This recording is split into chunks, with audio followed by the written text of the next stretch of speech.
Good evening, ladies and gentlemen. Welcome to the Mid-Atlantic Modeling League's Dungeon Bowl number 4. We're in round 4, and boy, we are watching something that might be magical unfold tonight. Round 4 is their 4th game of 7 that they need to win back to back in order to win this championship. We'll see if they can do it tonight. Tonight, it's going to be the Dead Poets versus the Harlequins, B.B.F.C, S Beaver versus BB Nut. It's an undead mirror match. S Beaver is praying to Nuffle. You can never go wrong with prayers to Nuffle. Let's take a look at how this bracket has shaped up before we take a look at these two teams. In round 1, this is where BB Nut and the Harlequins began their climb in this championship competition. They faced off against El Nubarino's Stairway to Nuffle.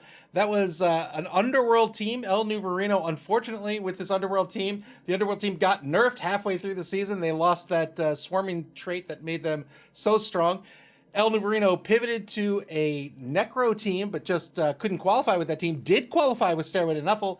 Had to face off against this very strong Undead team in round 1. That's just a tough matchup. Harlequins won that game and advanced to round 2.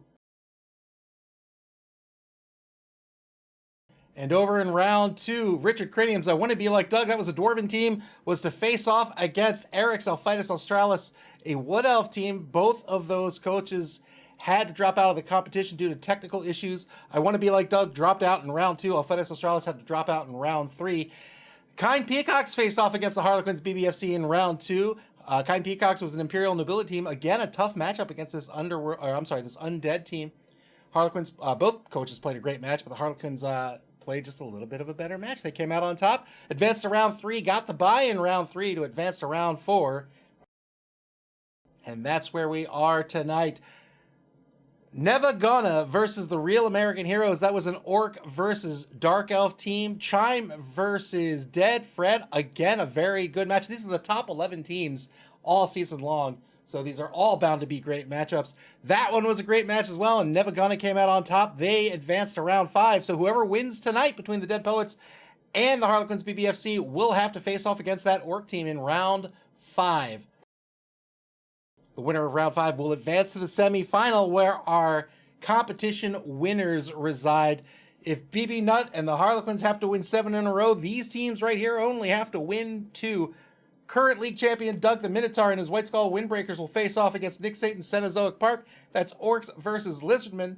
And then the Force of Flames, coached by JD Whitey, will face off against the round 5 winner, Force of Flames, being a Wood Elf team in this semifinal matchup. So lots of games to go. We'll have a consolation match as well for 3rd place. These are all going to be great games. And I shouldn't root for anyone, but I'm kind of rooting for the underdog. Good luck to both coaches, though. First up, we'll take a look at the home team. The Dead Poets are coming in a TV of 1,455,000 gold. They have 8, 9, 10, 11 players on the roster. Ouch. Best of luck. Best of luck, SB Beaver. I wish you the best. 2 mummies, 2 white blitzers, 3 of the 4 ghoul runners, and a whole bunch of zombos. 5 dedicated fans, 4 rerolls are going to be up against BB Nut's Undead team, the real Harlequins. The Harlequins BBFC had to remake his team, but we won't get into that. 13 players on the roster coming in a TV of 1,350,000 gold. They have all 4 ghoul runners, both mummies, both blitzers, and a whole bunch of linemen. 5 dedicated fans as well. 3 rerolls. How are these two teams going to play? Well, it's a mirror match, right? So they play.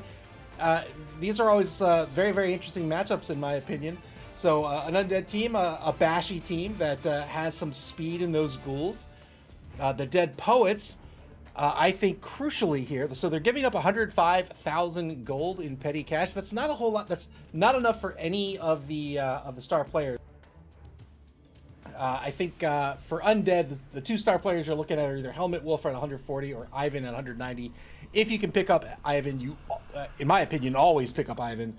But at 105k, that's not enough for either of those. It's not enough for a wizard, but I think that'll be taken in a bribe, and we'll talk about that in just a second. He does have these 2 mummies here. The 2 mummies have block and guard.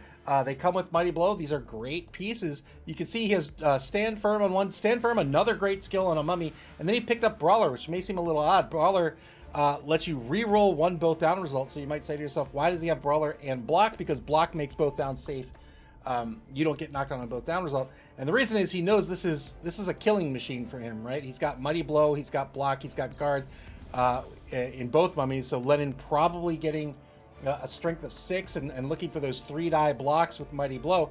What Brawler's going to allow him to do is allow him to fish for those pals, right? So let's say he rolls 2 both down results, or he rolls a both down and a push, something like that. There's not very many skills in Blood Bowl that let you re-roll a partial die pool.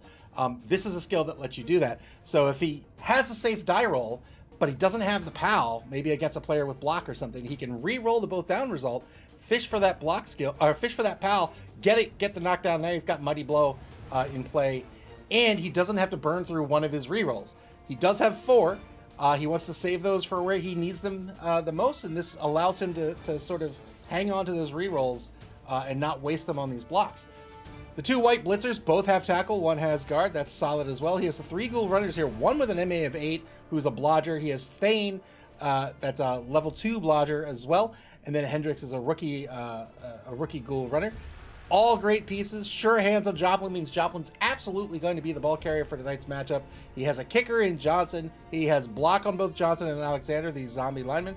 I think that's the very first skill you want in any zombie. You can see SB Beaver seems to believe the same here. It makes them really solid. I mean, they're 40k pieces with regen and solid stats. They're not that fast, but they have strength 3, edge 4's average as well.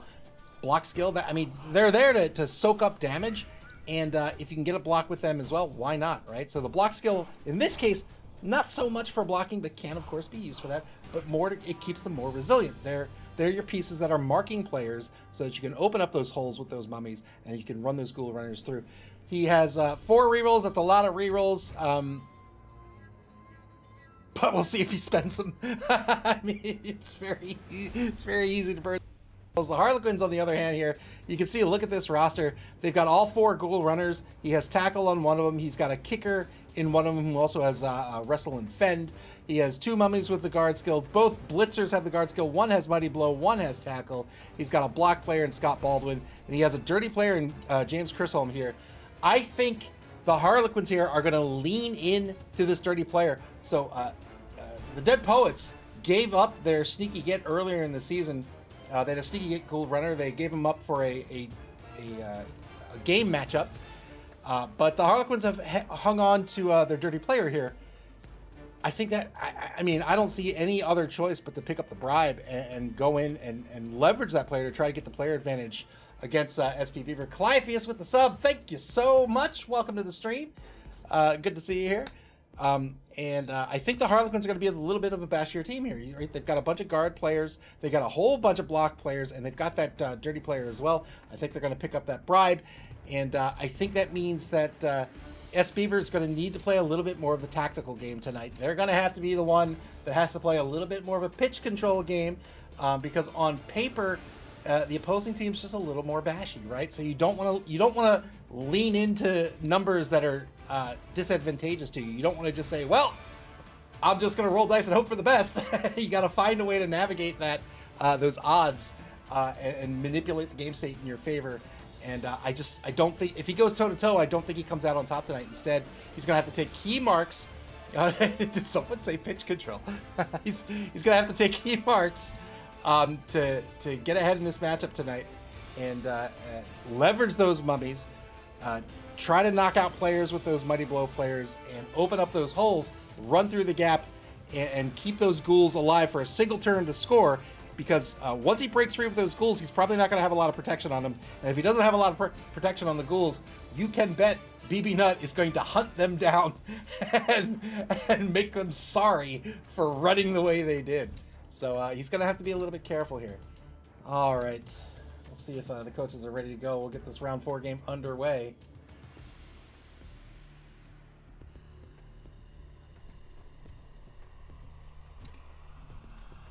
There it is. Clear skies for this opening drive, it seems.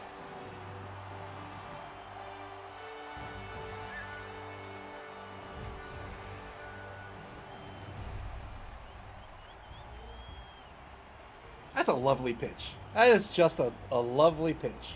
Look at that. That is awesome. I love this pitch. I think maybe standing on top of a barrel in the water with electrical equipment, maybe not the best idea. But otherwise. Hey!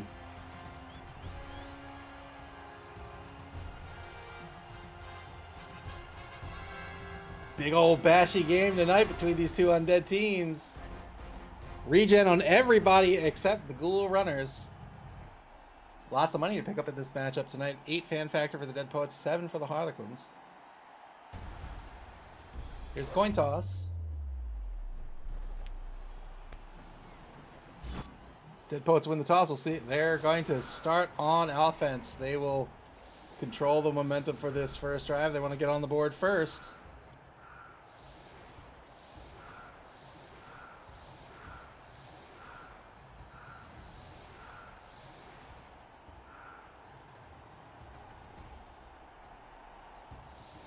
Harlequins B.B.F.C setting up in an anchor defense. They have those two mummies as the outer linebackers in their formation currently.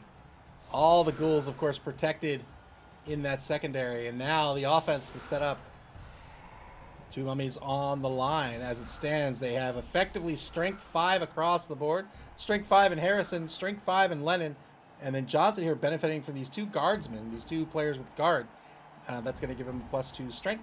So strength 5, strength 5, strength 5 across the board.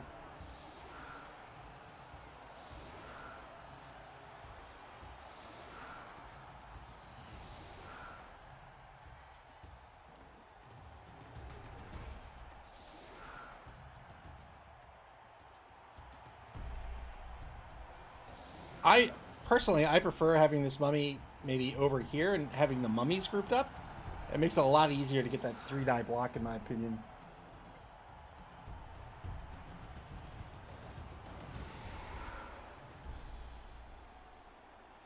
Boop. Boot polish. Look at the stream. Demanding death. All right. Naturally, Joplin back to receive. Here's the kick. Shallow kick over in the left wide zone. We'll see where the ball bounces. Brilliant coaching is going to go to the Dead Poets. Why not?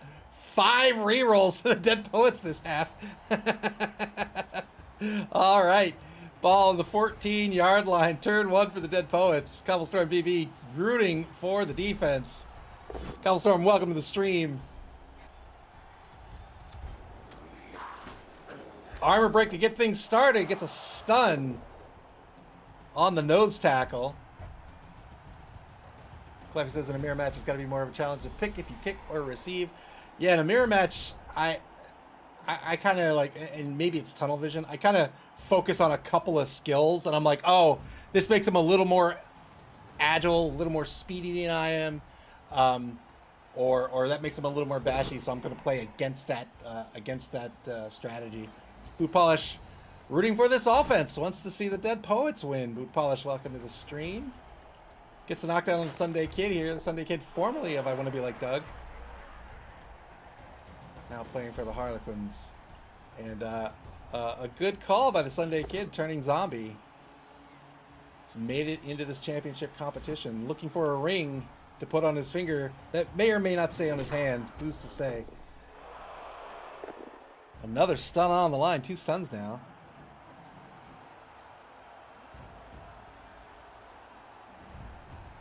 Taking the blocks before securing the ball. A little scary, but not too much of a threat. Nobody can get at the ball. Now he's going to move players over to protect the ball.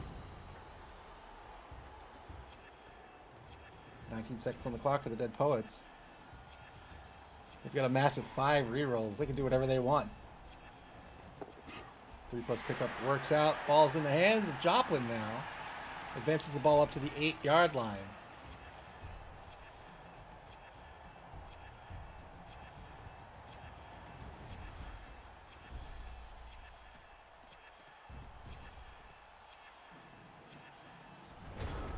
And that'll be the turn. Turn 1 back to the Harlequins now. They did indeed pick up the bribe. Yeah, I think that was the only option with that 105K, was to pick up a bribe and get to work fouling some players. So you can see the dirty player all the way back here, James Chisholm.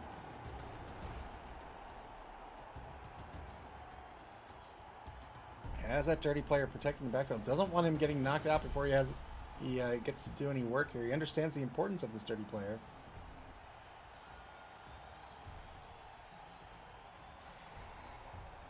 Both teams with a kicker, so both teams able to kick this ball wherever they want. And you can see the Harlequins kick this ball fairly shallow into the left wide zone.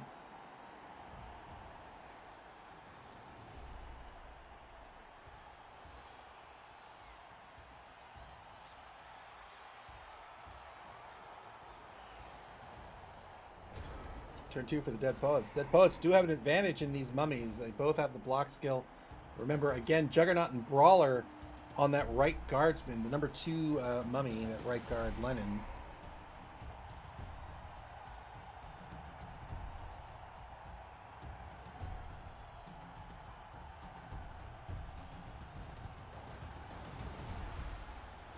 Defense being cautious here.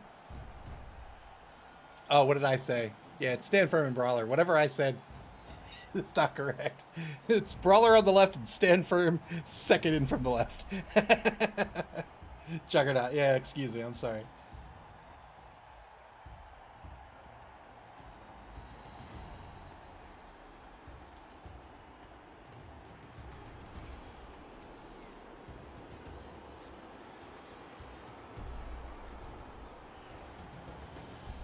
Dead Poets here in turn 2. Taking a mark on Sunday Kid. Looks like they may be trying to blitz Sunday Kid and shift this ball a little bit to the right. Here's the blitz. 3-die blitz on the Sunday Kid. Got the pound. Needs an 8+ to break armor. No armor break.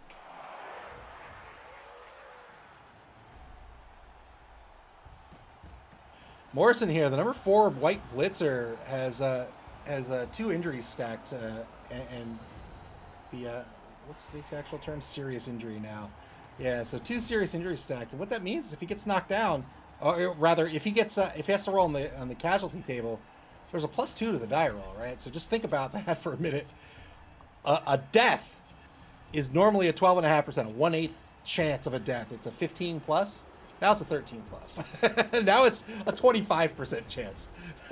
So the Dead Poets have to be a little careful of leaving Morrison out there unprotected, because if the Harlequins don't have a better option, they might just try to take a chance on Morrison here and see if they get lucky on the cast table. +2 is significant. MNG is down to, I think, a 5+ now. All right, turn 2 for the Harlequins. Kicking things off with a 2-die blitz on Johnson. Gets a push out of this. Chain pushes the ball carrier out of the cage.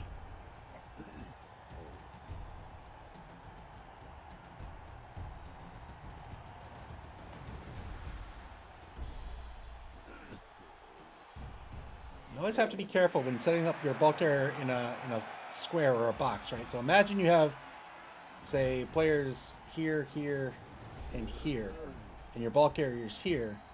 Well, if I come in on this guy, normally they can push here, here, or here, and since there's nowhere to go, it's going to be a chain push. This is a way that I can pop your ball carrier out to here, here, or here, and then maybe I can get a shot on him. Repositioning, not getting goaded into being overly committed here, keeping this defense squarely intact. Turn 2 now for the Dead Poets.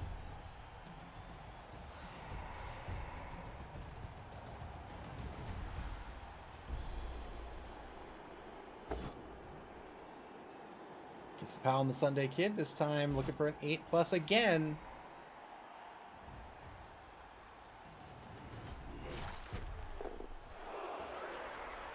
No armor break.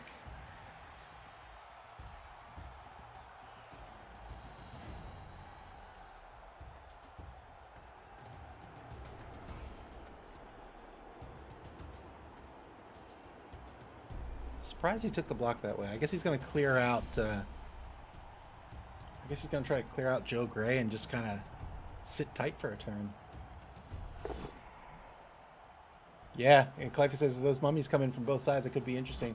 Yeah, that's why Yeah, I think if he took the block the other, yeah, if he took the block the other way, I could see him filling in the gap to keep Joe Marler out of the drive at least for a turn. But now it looks like he's gonna fight.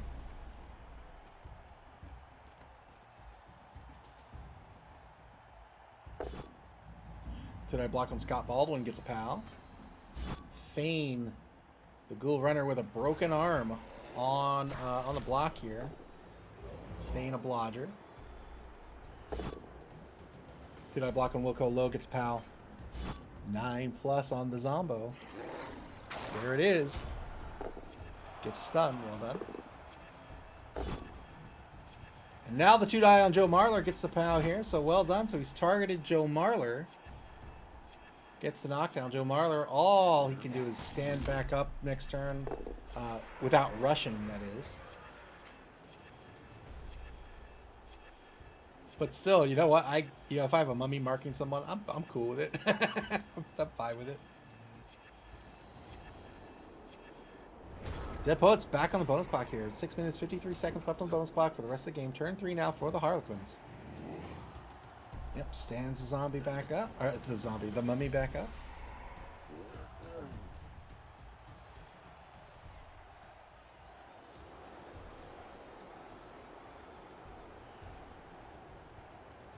Mummy Blitz over on the right side of this formation. Gets a pow on Lara Dern II, formerly of Cenozoic Park, Nick Satan's team.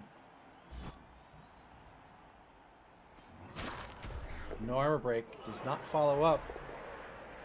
Wanted to rush and reposition over here instead of being in this square.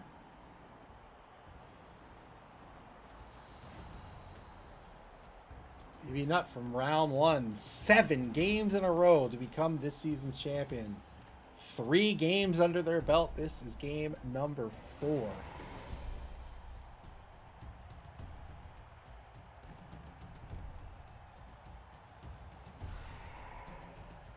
B.B. Nut in Discord has been threatening JD Whitey. He says, "I'm coming for you." Wants revenge for earlier in the season, and if the Harlequins win this game in round 5, they'll get their chance at it. They'll be facing off against JD Whitey in the semifinals.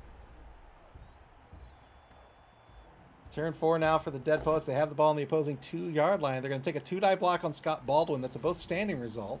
Just thinking about re-rolling one of his many die rolls. I don't know if it's worth it, but if he's going to move left, maybe it is. Gets a pow out of it this time. Boot Polish says hopefully he'll lose his 5th game. I need my revenge against JD Whitey.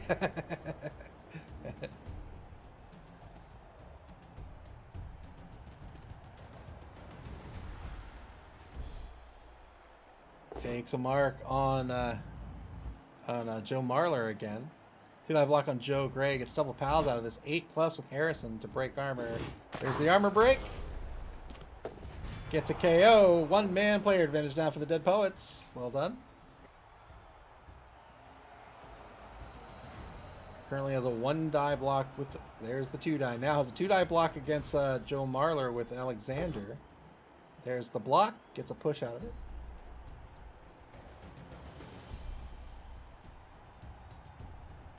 Spends another reroll. Really wants to knock down this mummy. Gets the pal here. This is the problem. So tactically that's fine. If you can get knocked down the mummy, that's great. But in my opinion, when you're up against these like slow, really strong players like a mummy, MA3, strength 5, especially mummies, one of the few big guys that have no nega traits.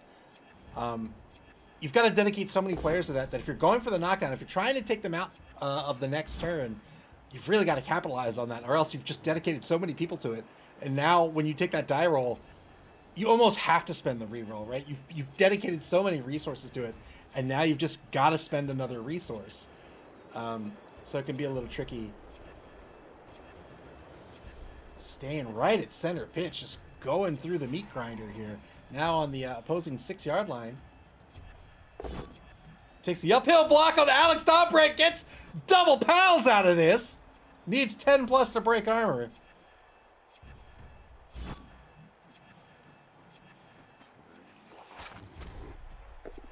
The courage. Well done. Took the uphill block with his kicker.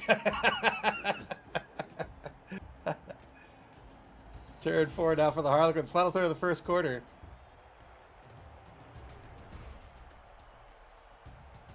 Clive says an arbor break there would have been hilarious. It would have been awesome. All right. A blitz by Joe Marchant. The blitzer gets a pow out of this 8+ to break the armor of Cobain, but doesn't do it.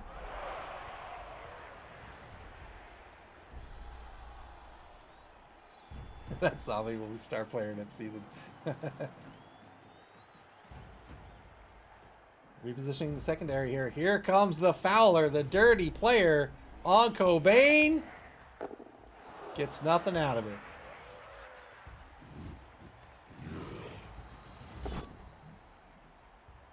Rushes with Alex Dombrant. Spends the reroll down to 2 rerolls now.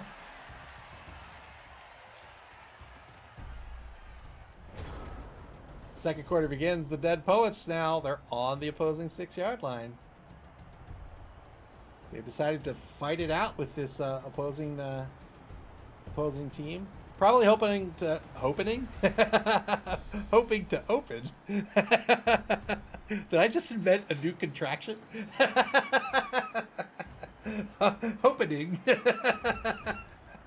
Hoping to open a hole here, maybe at center pitch. Being a center pitch will give him the most options for movement. Two-die block takes the both downers up because he has the block skill. Well done. Clive says it's something you never want to spend a team reroll on. Yeah, that rush, that stings a little bit, but B.B. Nut has been very responsible with rerolls in action order.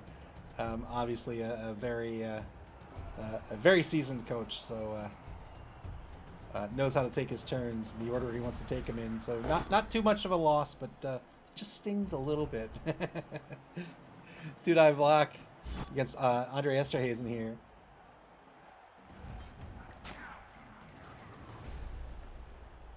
Boot Polish is hoping Coach Trash Talk stays in the stream. It's way more fun than Discord. I fully encourage it.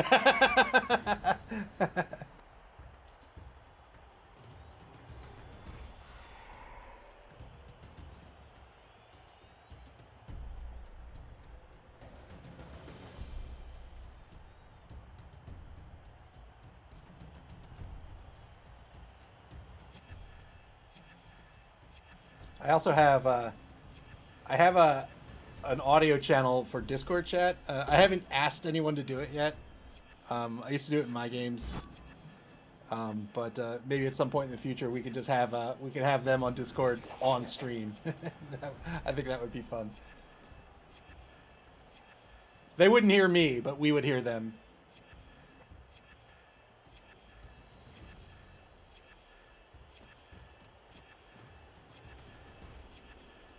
Cleffy says, BB Nuts mummies are in real danger of getting left behind. Another uphill block. Spends another team reroll on this after rolling the skull. It's going to be a skull again. BB Nuts says, come on now. Come on now. You're going to disrespect Nuffle that way? Get out of here. Get out of here. Dead Poet's down to 2 rerolls for the half. Harlequins with 2 rerolls as well. They're on turn 5. Boot Pops is opening. Is that how you spell your new word? Yeah, I think so.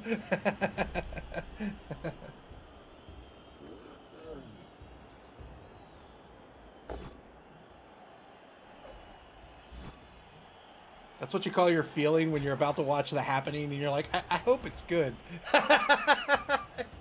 It's not.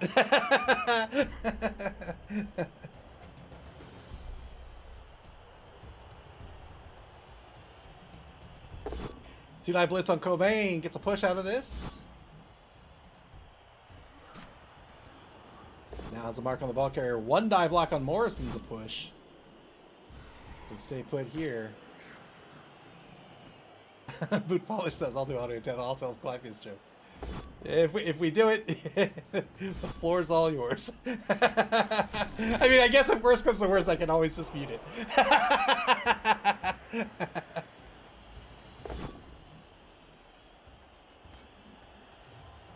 Takes a block on Thane here with Joe Marler. Targeting this blodger here. again, if the Harlequins have an opportunity to take out a ghoul runner, I don't think that's too bad.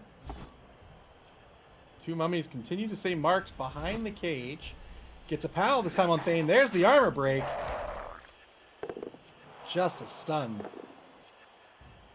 I'm not sure if I should be flattered or insulted. All right, here we go. Fouling the mummy. Gets called off the pitch. Only got a stun out of it. The bribe's going to be spent. And the dirty player will remain on the pitch. It's unfortunate that Sneaky Git is not on the ghoul runner. Not that it would have mattered in this particular case. Oh yeah, totally a compliment. Totally a why wouldn't it? It's a compliment. Why would you suggest it's not a compliment?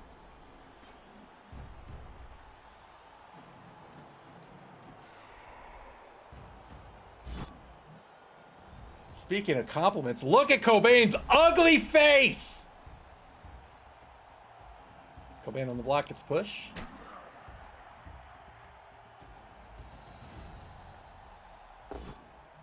Two-die block against James Crystal, gets a power or gets a knockdown out of this.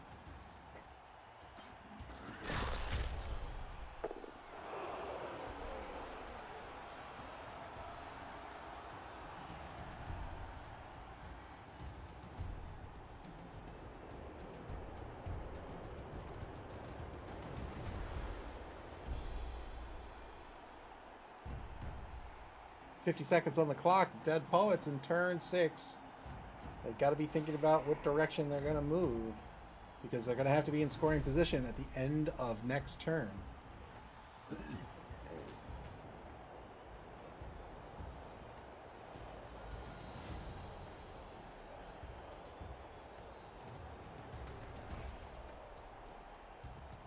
$25 seconds. Really thinking carefully about where he wants to go. Here comes the blitz. Two-die blitz over in the right wide zone. Gets a knockdown out of this against the Sunday Kid. 9+ to break armor. There's the armor break. Wow, good injury.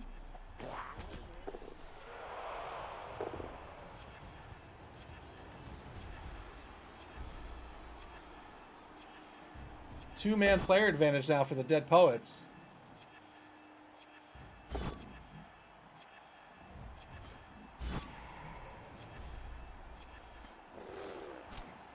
Bootpod says, I rarely push right up the middle. Respect. Clavius says, he needs to get that ball carrier loose pretty quick. Well, he got him loose, but of course failed the rush. There, he just scores. Wow! Just into the end zone with 2 rerolls. I'm sorry, 2 rushes. I love that ball. Wow.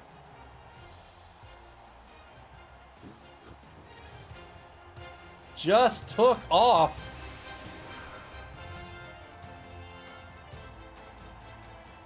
Spent the reroll. Got on the board here in turn 6. So 3 turns given up to the Harlequins to get on the board here. We'll see if that was too early or not. Felt the pressure. Said, I need to get out of here. I need to at least get on the board. Now the score is 1-0 in favor of the Dead Poets.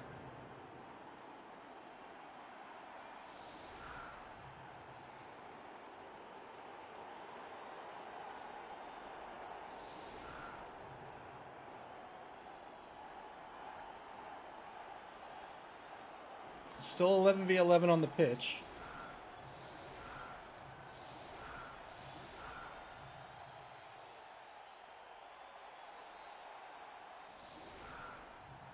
Sweltering heat.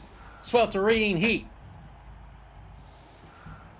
Cleffy says, does BB Nut still have a full 11? Pretty sure he does. Let's see. 1, 2, 3, 4, 5, 6, 7, 8, 9, 10, 11, 12. Yes, indeed. Black Wolf 82, welcome to the stream. Cheering for BB Nut. Wants to see his BB Nut continue to climb the ladder here. It would be very hype if BB Nut goes from round 1 to the finals. Oh, I'd love that. But you know what? I shouldn't cheer for anyone. I really love the underdogs. Not that BB Nut's an underdog. Certainly not an underdog. But just coming from round 1, winning 7 games in a row would be super cool. But I really shouldn't cheer for any particular coach.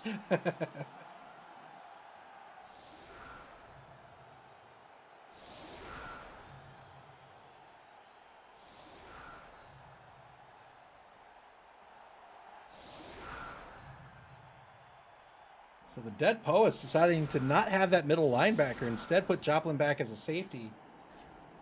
So an anchor position, but sans the middle linebacker. Harlequins to set up their offense for the first time in this game.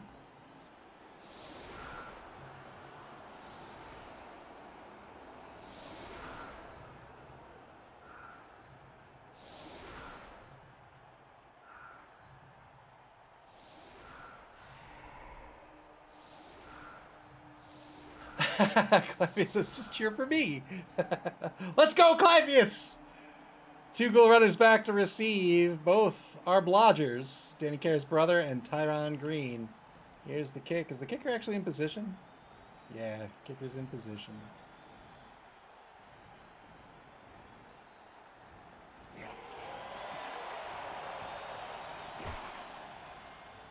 Deep kick by the Dead Poets. Of course it was. Very good kick here.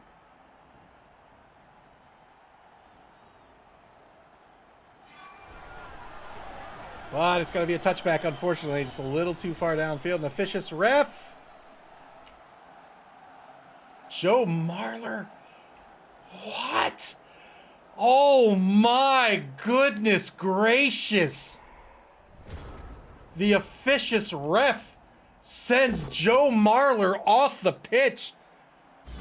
Oh no.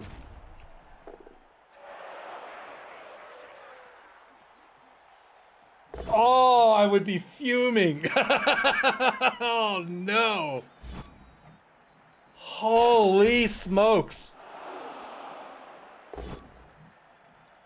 2-die block on Alexander.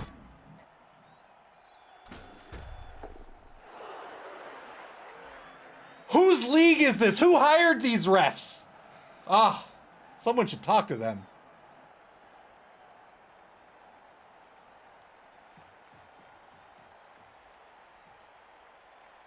Two assists on Harrison now. Here's the blitz. 1-die blitz. It's a both standing result. Claffy says, does that put him out for the rest of the game? It does put him out for the rest of the game.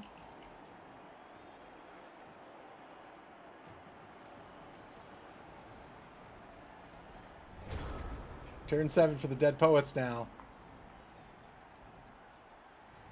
Dead Poets have to be very careful with their formation here. They know they need to stop the run. And they know they have a bunch of players to protect. So either way this ends up, even if this ends up 1-0 in favor of the Dead Poets, I think BB Nutt's in a pretty solid position here. Because I think one way or another, he's either going to get he's going to be open for a touchdown, or he's going to get some choice blitzes.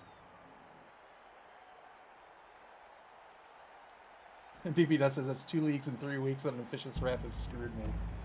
Yeah, that's rough.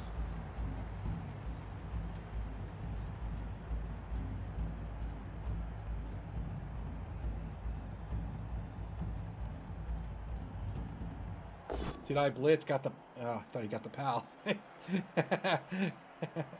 We get the knockdown on James Chisholm here.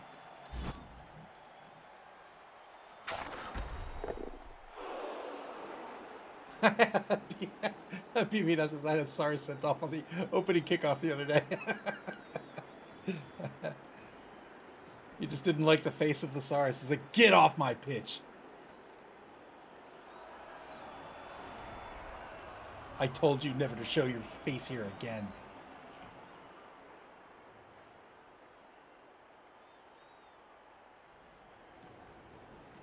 So the defense trying to set up some columns here, but I don't think they have the players for it. Two-die block on Marcus Smith gets a push. No rerolls left for the Dead Poets. 2 for the Harlequins.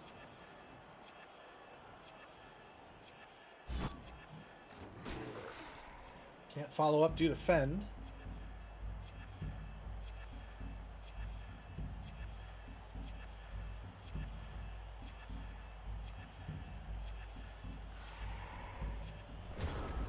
Turn 7 for the Harlequins. They have to end in scoring position. Ball carrier currently open. Has 2 rerolls left. Takes a 3-die block against Laura Dern the second. Gets triple push out of this. Food Palace says, I love the reroll game. 5 rerolls to BB Nuts 1. Double pals here. No armor break.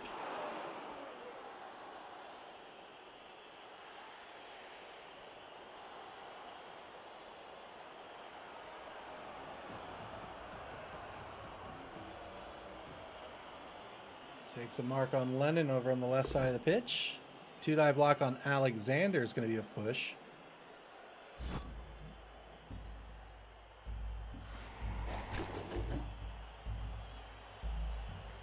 Did that mummy just laugh?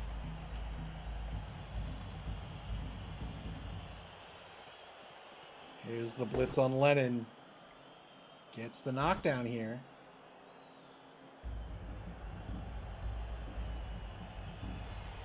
Decides not to stand firm. We'll get pushed out to the left. Sorry, we'll get pushed out straight ahead. And then open the hole to the left. All right, the ball carrier going to shoot out to the left, it seems. Yep, rushes to get that wall of protection on the ball carrier.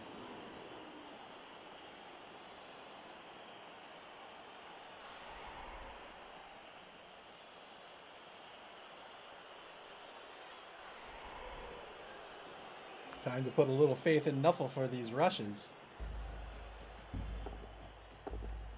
There it is. Got both rushes. No problem. Praise Nuffle. Well, okay. Got 2 of the rushes. Praise Nuffle. Nuffle giveth, Nuffle taketh away. Turn 8 now for the Dead Poets.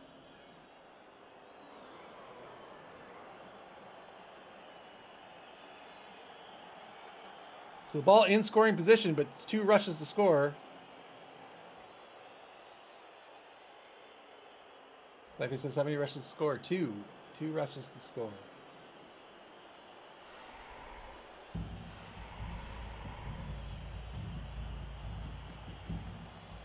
Yep, it's going to have to rely on these ghoul runners.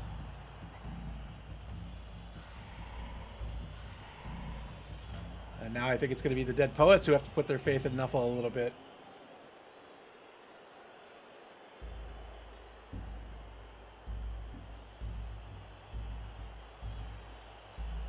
Fluffy says, can he get a push on the ball carrier? I mean, sure. I don't think he's going to.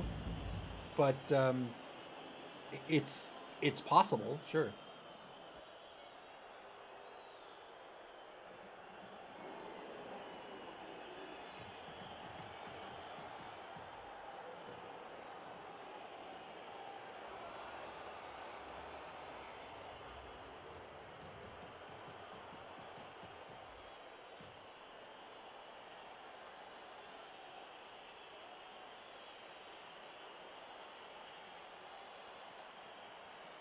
Doesn't have that second ghoul runner to set up those columns in front of the ball carrier. 2-die block on Joe Marchand. Gets a pow out of this. He'll absolutely follow up here.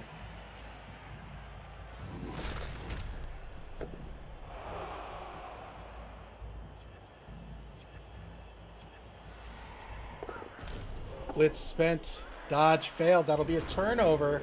Turn 8 now for the Harlequins. Can they get on the board? They're not going to have an opportunity to clear the mummy. Oh, they are. Oh, God.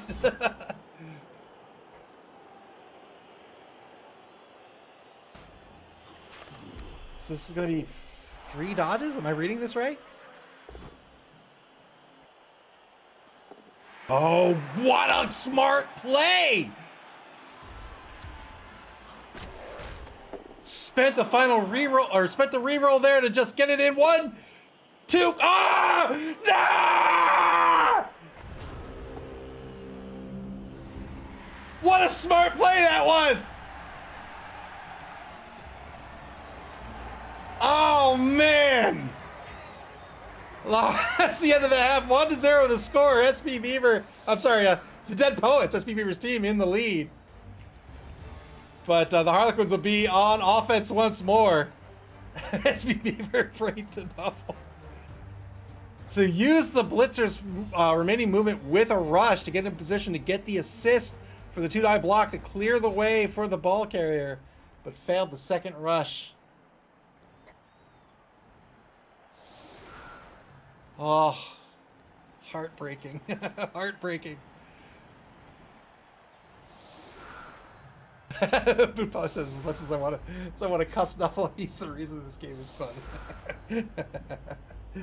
The Harlequins with a rough final drive there. They lost one of their two mummies on the kickoff event, and then just had a great play to get into the end zone and failed the free reroll in the second rush.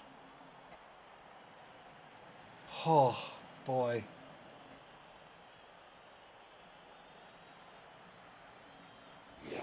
Here's the kickoff. Again with the deep kick.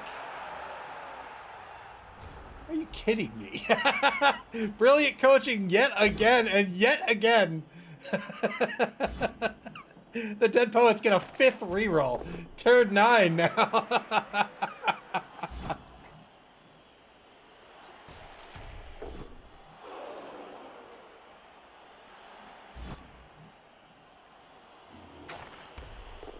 Glory be his name. Thanks be to Nuffle.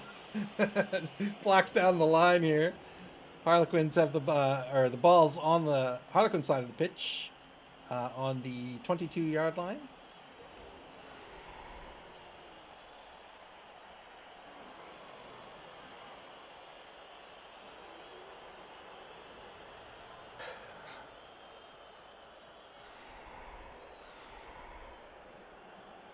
Oh no, does this mean his other movie's getting called off in 3 turns? Oh, Rush is into position to try. Oh, that's 1 reroll down. 2 rerolls left for the rest of the game. Trying to get this 2-die block on the mummy on the right side here. Got the pal. Let's hope it's worth it. 10 plus to break armor. No armor break, but that's let's put Harrison in a difficult spot.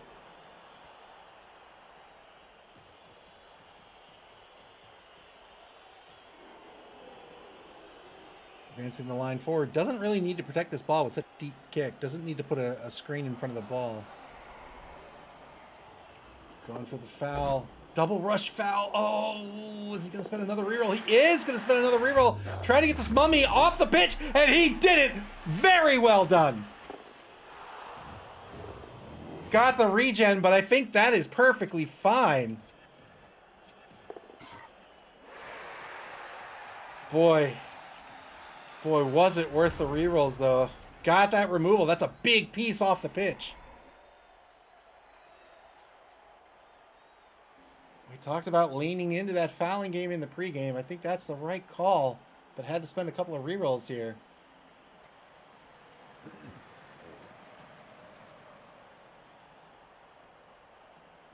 One mummy for either side this drive. Dead Poet's Mummy did succeed the regen roll, so we'll be back in the next drive. BB.Net's got to be thinking about what the game plan for this drive is going to be. Are we going to overtime or not? And I think probably overtime's the right call here. But we'll see how the drive plays out. If BB.Net gets a huge player advantage, maybe he leans into that.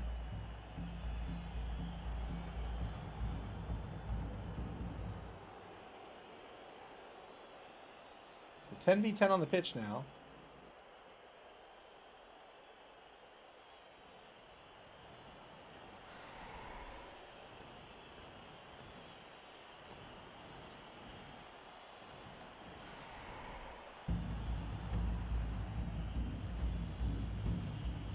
Two-die blitz against James Chisholm. James Chisholm gets a push out of this. Johnson on the block. He's the kicker.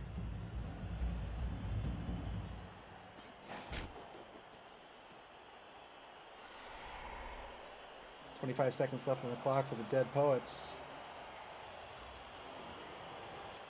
See how their defense differs, if at all, from the Harlequins defense. The Harlequins played a very cautious defense. Dead Poets were starting to feel closed in. Took a risk on a double rush score. It worked out. But BB.Net's defense was very calculated, very cautious. Wasn't overly aggressive. We'll see. Let's see what S. Beaver wants to do here with his defense. Looks like he's repositioning players. He's giving up a little bit of pitch to maybe try to control one side of it. Try to maybe push some players out of the way on the right side. We'll see what happens. Trying to clear out center pitch. Turn 10 now for the Harlequins.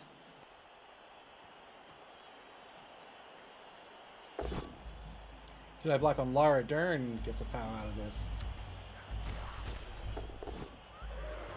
Gets a push on Alexander.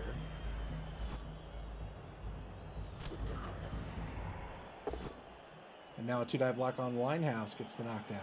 9+ breaks armor. But no armor break. Morrison, that's the double the blitzer with the double serious injury, gets pushed back a space. And now here's the two-die blitz against Johnson. This will be a both standing result. Takes another block. This time gets double pals out of it.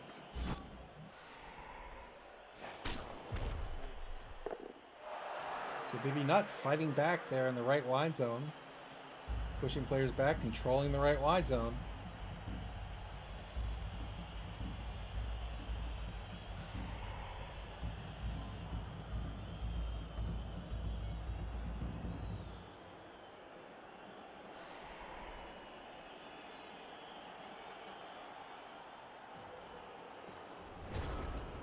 Retreating one space with the ball carrier, not getting goaded into committing to that right wide zone. Doesn't want that defense to maybe reposition to collapse. The defense is in a little bit of a tight spot in that regard. If B.B. Nut was going to press, the defense doesn't really have their secondary intact to kind of close this here. The problem is if B.B. Nut's going to press, that means he's going to score, and he just doesn't want to do that on turn 10 or turn 11, I should say.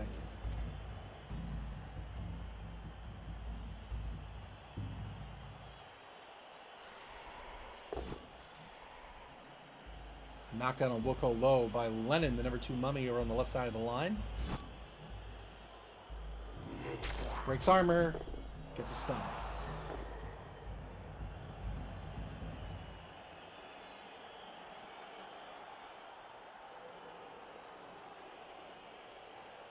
Remember, every single player on the pitch has regen, save for those ghoul runners.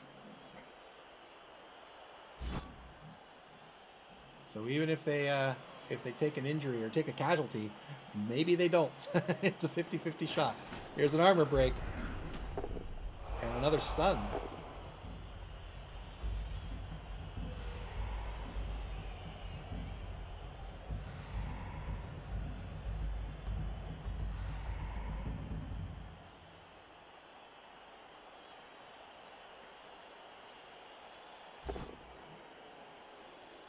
Two-die block on Scott Baldwin. Gets a push out of this. Doesn't want the both standing result. Doesn't help them with a vicious ref. 3+ dodge away by Joplin, the number 7 ghoul runner, the high dollar ghoul runner, level 4 MA8 blodger with sure hands. Dead Poets back on the bonus clock. They leave 1 second and 5 minutes on the clock. Turn 11 now for the Harlequins. They're going to advance that ball down the right wide zone. The ball crosses the line of scrimmage. Is now on the Dead Poets 2-yard line in the right wide zone, just off the right sideline. Two-die block back at center pitch against Laura Dern the second. Gets a push out of this. Second block on the line. Gets a pow against Winehouse.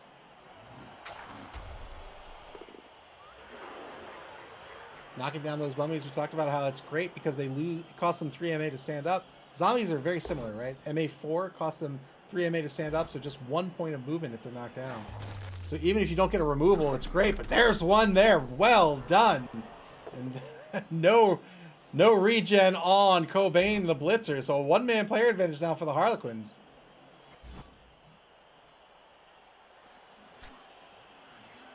The thing that makes undead teams so good, right? Like you think about teams that have like very important positionals, and you focus on those positionals. If you can take them off the pitch, then the team doesn't loses a lot of steam, or not doesn't lose steam. They do lose steam.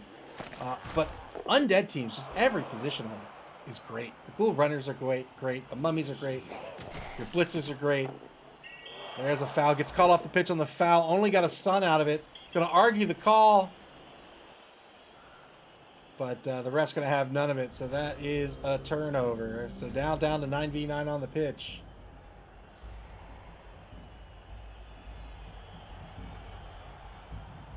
Even the zombies are great, right? The zombies, statistically, are not that great. They're fine, but they're slow. But they have regen, which is awesome, and they're only 40k. So, undead teams, a really solid roster, I think. We'll spend this both down result, no doubt here. No, he's going to take the push. He had Brawler. I don't know why you wouldn't just re-roll the both down and see if you get a POW out of it.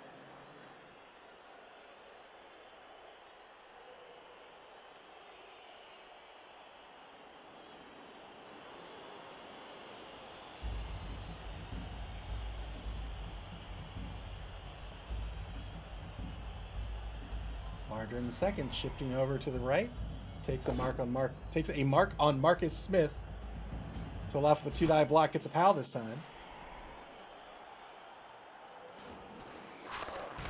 No armor break on Marcus Smith. Marcus Smith, a level 4 ghoul runner for the Harlequins.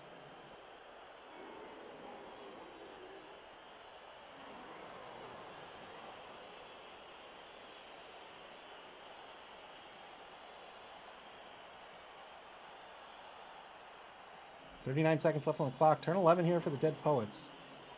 Getting a little spread out on their defense. They're going toe-to-toe here. They might not be able to cover all the pitch.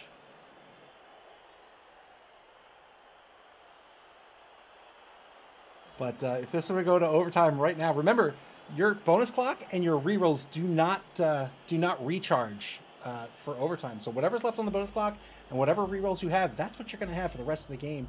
The Dead Poets currently have 5. 1 die block into a skull. They're going to spend one of those 5 rerolls into a push against Scott Baldwin. Spent the reroll, got something out of it. Didn't want to have to risk the +2 on the casualty table here with Morrison. Now the blitz coming up, opens up the hole, going after the ball carrier, fails the rush. 1 die blitz on the rush, gets another skull, spends another reroll, just like that, down to 2 rerolls, and didn't get the knockdown on the blodger. Wow, 5-2. We'll follow up and try to pin that pin the ball carrier, Tyron Green.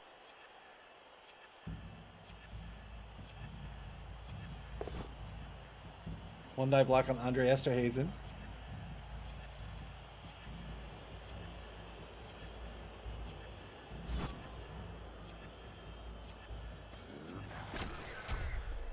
Let's see if I got that.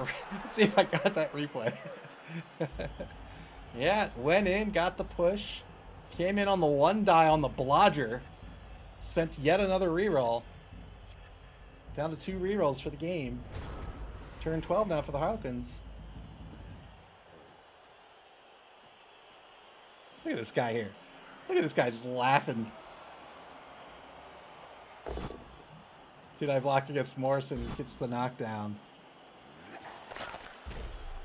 No armor break though. Repositions the blitzer for the assist. When you blitz in this game, it's basically a block and a move all in one. Well, now he's repositioning the blitzer, but it's a block and a move all in one.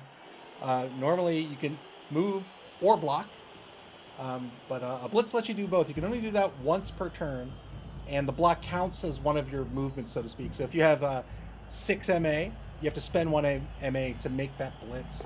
And that's important to understand when you're calculating whether you can do a blitz or not. But it's also important for things like Frenzy. Frenzy requires a follow-up. And so if you have to follow up and it's going to be a rush, then it's going to be a rush. So you really have to be cognizant of that fact when you're taking blitzes. Wow, a couple of good 3+ dodges here. Black Wolf 82 asks, so what happens if they tie? There can be no tie. If it's tied at the end of 16, we're going to overtime. And then we're playing a full 8 turns of overtime. If it's tied at the end of overtime, it sadly, sadly goes to kicks. It's a roll off.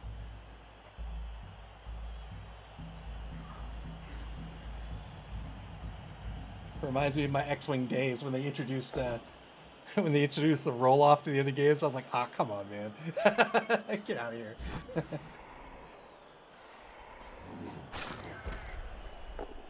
Turn 12 for the Dead Poets. They're in the lead right now, 1-0. They have 2 rerolls left for the game. Harlequins have 1. Harlequins have to win. At the beginning of this competition, this is our championship tournament. We have 3 opens a season, so anyone's allowed to participate, whether you're new to Blood Bowl or a veteran to Blood Bowl. Anyone can come out and participate in our 3 open competitions. The 3 winners, plus the runners-up, and then whoever else we need to fill in our brackets, will get invited to our 4th and final competition. That's the Invitational. That's the Blood Bowl. 11 teams qualified this season. The Harlequins qualified all the way at the bottom of the bracket, and have been working their way up. They needed to win 7 in a row to be this season's new champion, where the competition winners only need to win 2 in a row. The Harlequins have already won 3. They're working on number 4 here tonight. Dead Poets with a KO. Fails the rush and gets stunned. That'll be a turnover. Turn 13 for the Harlequins now. They can score if they want to, but I imagine they're going to want to try to secure this ball for a few turns. Black Wolf asks, can you explain what go to kicks means? Sure, it's just a roll-off. So basically, at the end of overtime, if it is tied, each player rolls a d6. You add your remaining re-rolls to it, and then whoever has the higher roll wins. If it's the same, you just re-roll. So it all happens under the hood. There's nothing the players do about it. Just basically, one player will be declared the winner.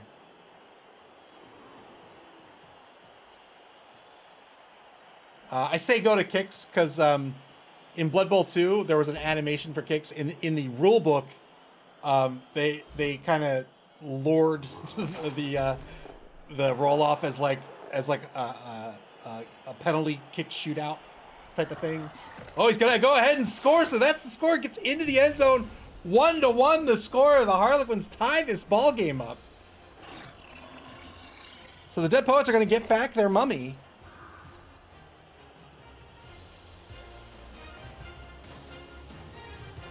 Boot Polish says, going to kicks took me from final bracket to this bracket. Yeah, it's unfortunate. So the Harlequins to set up their defense. I believe they're going to be a player down now. Let's see. 1, 2, 3, 4, 5, 6, 7, 8, 9. 2 players down? Yeah, 2 players down. I think that puts us at 10v9. So a 1-man player advantage for the Dead Poets here. They've got a quarter to win this ball game. Looks like the Harlequins are going to set up with chevrons. Setting up with chevrons to cover the left side of the pitch. They're leaving the right wide zone open. And now the Dead Poets and S. Beaver contemplating what to do with this scenario.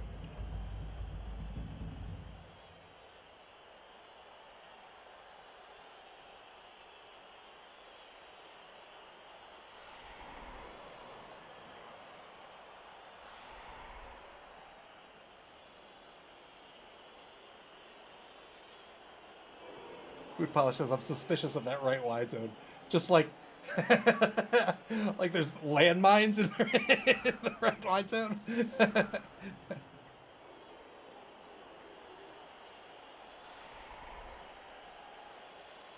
Although I guess there can be traps on the pitch now. There can be moles under the pitch now with the 2020 rules. Or, you know, you could just have a jerk of a ref again. We'll see. So 3 on the line, 2 in the right wide zone now for the Dead Poets. Here's the kick. Shallow kick, gonna fight for this ball. Kicked over in the left wide zone. We'll see if it stays there. Rolls a 2 on the D3. 5 players who are not marked get to move 1 square, so he'll get he may get a free pickup with Morrison. We'll see what he wants to do here.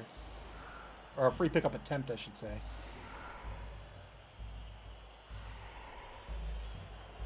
I absolutely love this ball with all my heart and soul. He's going to try to pick the ball up with Morrison.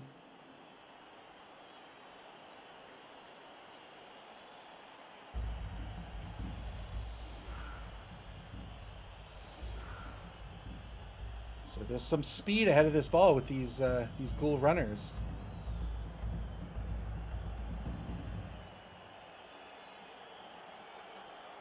These ghoul runners, the blocks only come with the dodge skill here, so you can see they're both blodgers. So AG of 3+, -1 on the pickup. That's a 4+, fails the pickup. And now turn 13 for the Dead Poets.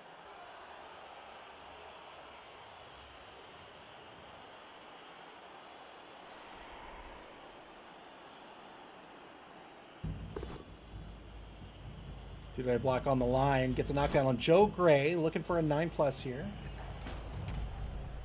Remember, that lineman effectively has a strength of 5 next to those two guardsmen.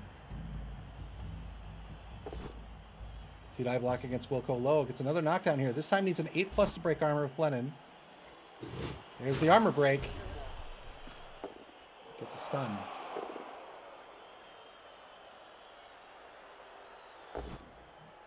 Two-die block against Scott Baldwin. Again gets a POW here, and again looking for an 8+. Another armor break. There's the KO. Well done. So what's that, a 3-man player advantage? 2, 4, 6, 7, 8 versus 5, 10. So 2-man player advantage.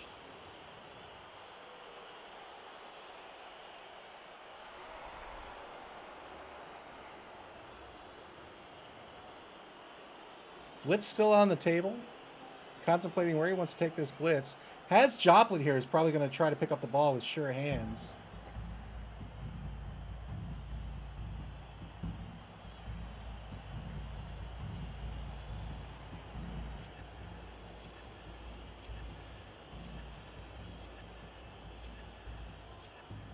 Seconds left on the clock for the Dead Poets. There's that pickup attempt. 3+ on the pickup attempt. Works out. Nat 6 always succeeds. Nat 1 always fails in this game.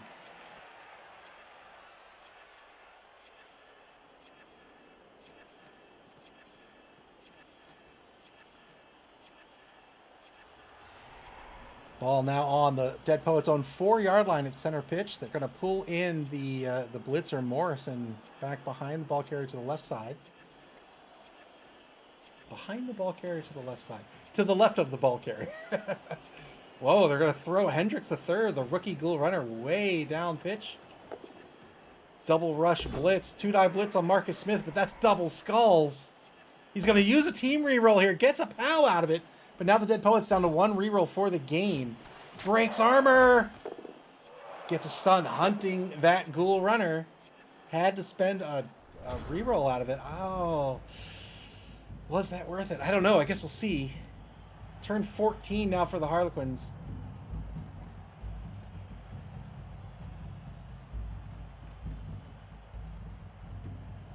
Take a mark on Hendricks III. Gonna knock him down. They don't want the handoff to the ghoul runner. Get a push out of this. Is that gonna be enough? I think it's gonna have to be.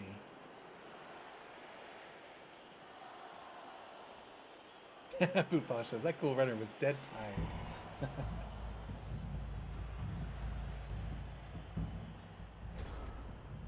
That's it. Takes the blitz, repositions. Turn 14 now for the Dead Poets. They're in possession of the ball. Ball game's tied. They also have a 1-man player advantage.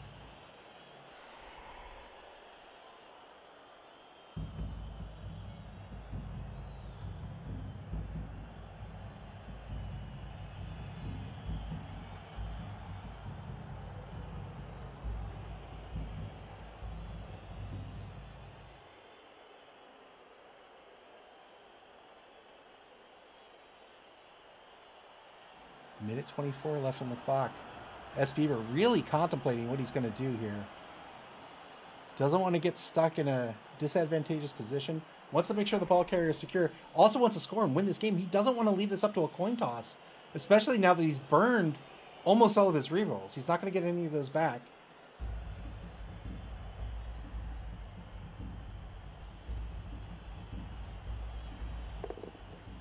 Rushes into position with Harrison. Rushes are a 2+. If you're new to the game of Blood Bowl, you may say, so I always say, I think players that are new to tabletop games in general kind of view probabilities in one of three groups. Either it'll never happen, it's a 50-50, or it'll always happen. BB does this. He's a madman. No wonder he needs 5 rerolls. I know. And so if you're new to the game, you may say, oh, you'll see new players rushing all the time, right? Because they're like, oh, it only fails on a 1, therefore it should never happen. That is not true. We're talking about a D6. We're not talking about a D 100 million. We're talking about a D6. So, oh boy. No!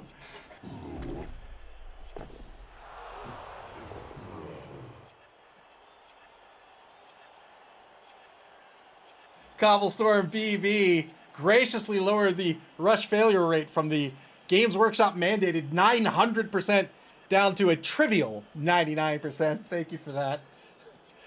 Big loss here for the Harlequins. They did get the regen out of the Mummy, but the injury on the Mummy is going to take them off the pitch for this drive, and this is a crucial drive.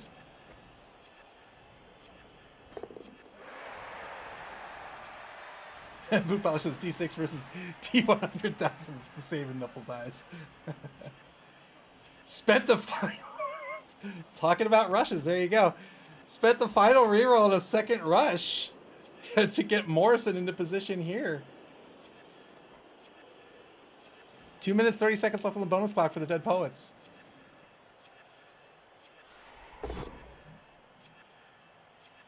So, again, I use this example all the time as well, but a way to understand sort of the variance here is a D6. There's only 6 states on a D6. And so a 50-50, right? You can think of that easily like a coin flip. You know, if I need heads on a coin flip, that's a 1 and 2. But if I need heads on either of 2 coin flips, well, now we're talking about a 3 and 4, right? So my odds have just jumped dramatically from 50% to 75%. And that's why rerolls are so important in this game, because they change the odds dramatically. In this version of the rules, you can use more than one team reroll in a turn, so you can make really big plays. Oh, here's the blitz. 2-9 blitz. Fails the rush. Got the POW on Joplin. Needed the POW on the Blotcher. Breaks armor. Gets a KO. What a play. Oh no, it balls out of bounds. Ball. Wow. Spent the final reroll on the failed rush.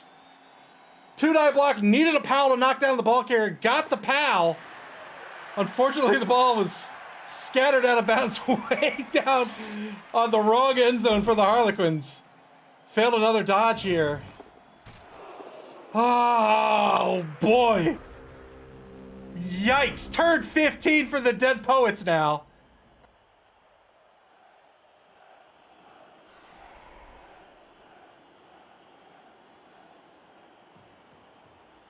Black Wolf says, go get the ball, you numbskull.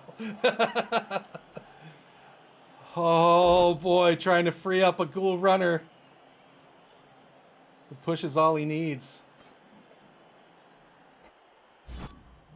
So push is all he needs. Can he score here? 3+ on the pickup. He's got it. 2-1 the score. Oh, the Dead Poets take the lead late in the game here. We'll see if they can hold on to it. Wow.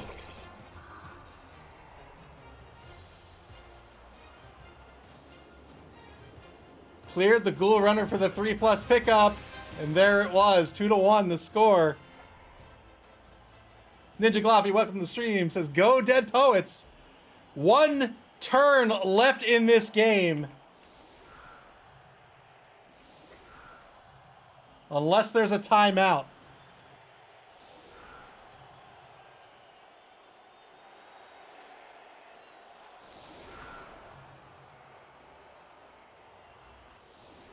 This could very well be the end of the Harlequins run. We'll see what happens here. Oh, boy.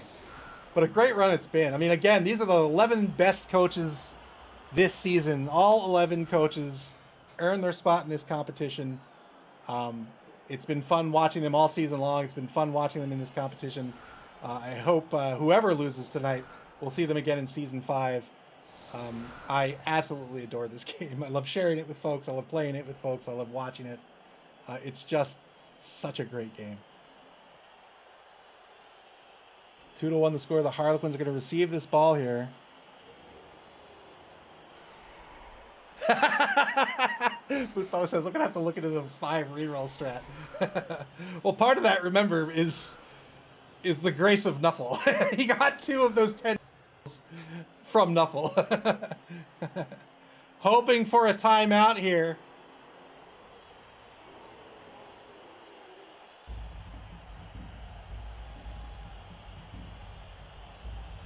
Here's the kick for the Dead Poets.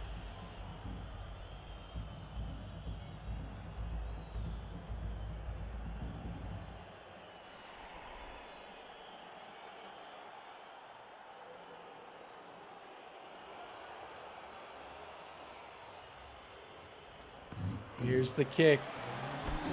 Why beat it on your head, guy? It's just a high kick. I don't think he can get a 1 turn out of this. I think this is going to end 2-1 in favor of the Dead Poets. The Dead Poets are going to advance into round 5 to face off against Never Gonna and the Orcs. And, well, A, congratulations. Congratulations to S. Beaver.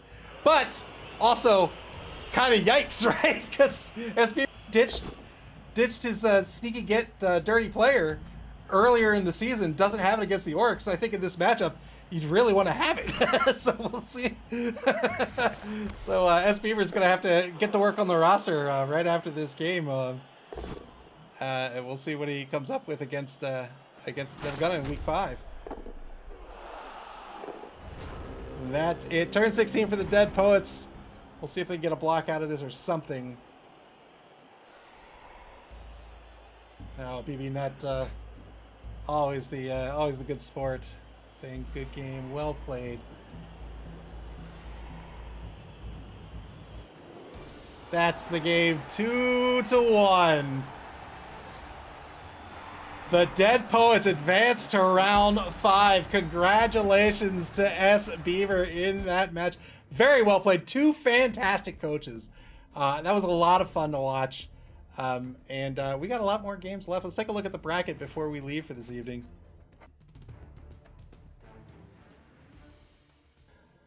If there wasn't a bug in my software, we'd see the Dead Poets filled in there at round 5. Dead Poets are going to advance into round 5 there, and they're going to face off against Chimes Never Gonna. So that's an Orc team, so that'll be an Orc versus Undead match. That'll be round 5. And then the winner of that game is going to advance to the semifinals to face off against JD Whitey's Force of Flames. That's a Wood Elf team. The other semifinal matchup is Doug the Minotaur, league champion himself, with the White Skull Windbreakers, an Orc team facing off against Nick Satan's Lizards in Cenozoic Park. All these games are going to be fun to watch. I hope you'll hang out and watch them with us. And again, if you like this game, you've never played it, or maybe you've been sort of scared to play. Maybe you're like, oh, everybody's gonna beat me. We set up I think we set up a league and rules that make it easy for new players to get in. It's very friendly, and we have rules specifically for players that are busy, right? So we if work gets in the way, if life gets in the way, you don't have to dedicate, you don't have to make sure that this is a problem for you. We have rules for extensions and things, and we just want people to play this game because it's so much fun. I absolutely love Blood Bowl. It's one of my favorite games in the entire world, and so I want to thank BB Nut and S. Beaver for participating all season long. It's been a blast. Again, I hope we see BB Nut back in season 5. Always a fun coach to watch. Very, very good coach of the game. And we'll see S. Beaver back for our very next game, in fact, in round 5.